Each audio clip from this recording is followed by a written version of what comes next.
Welcome to another Market Matters video update. Sean, market's currently open. It's up around 70 points, over 1%. You have been calling a bit of a correction. What are you currently doing today, this week, at the moment? Not a great deal, Nick. At the end of the day, I still think we'll get a correction in the first quarter, maybe the fourth month. One thing I want to really point out, I have said repeatedly, tops are the hardest things to pick.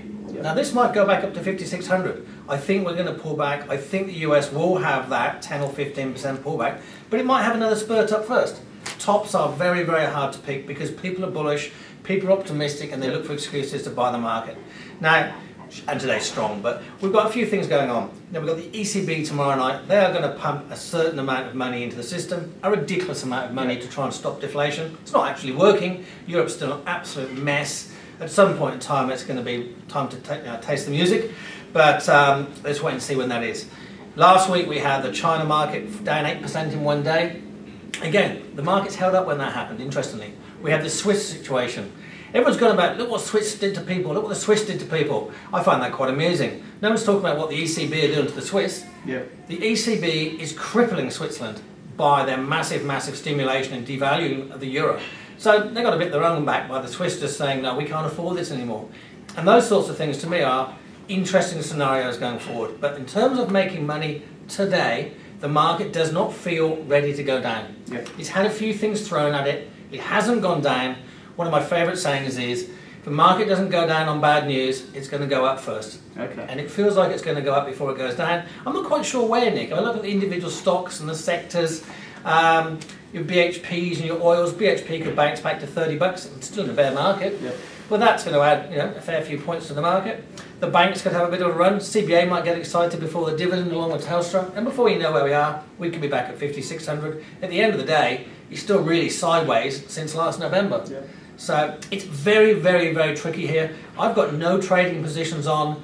I'm in cash. Every time I little play around the edges, it's not worth the effort. It's a bit too hard here. So one thing I was thinking when I was walking over to the office, you generally make 90% of your money in 2 or 3 trades of the year or 2 or 3 weeks of the year. Yep. This does not feel to be like one of those periods of time.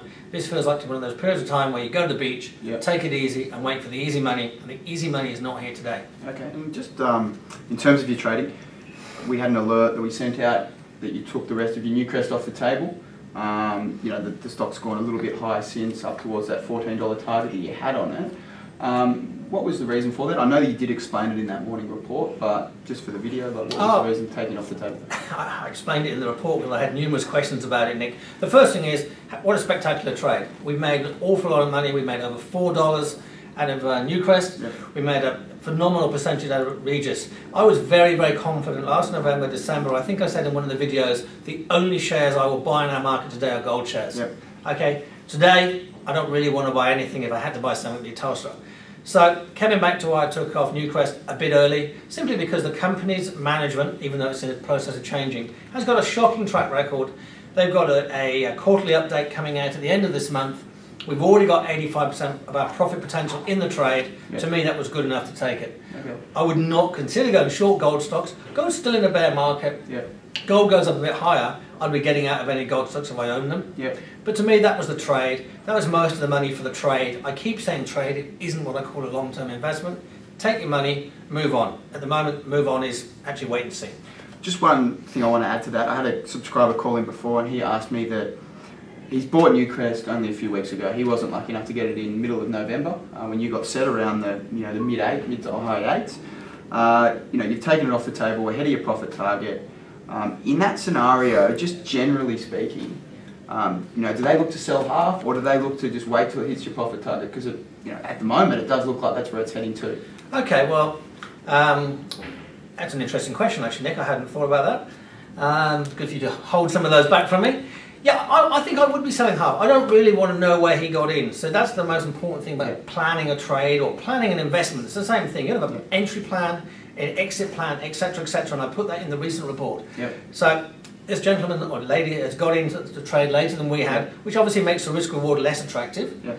If the market is within QE of our profit target, which it is today, he really should be considering on taking half. Yep. And if he's not making enough money or she's not making enough money here to make it worthwhile taking half, then it probably wasn't worth buying in the first place.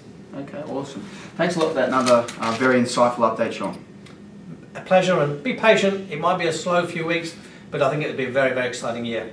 Cheers. Thank you.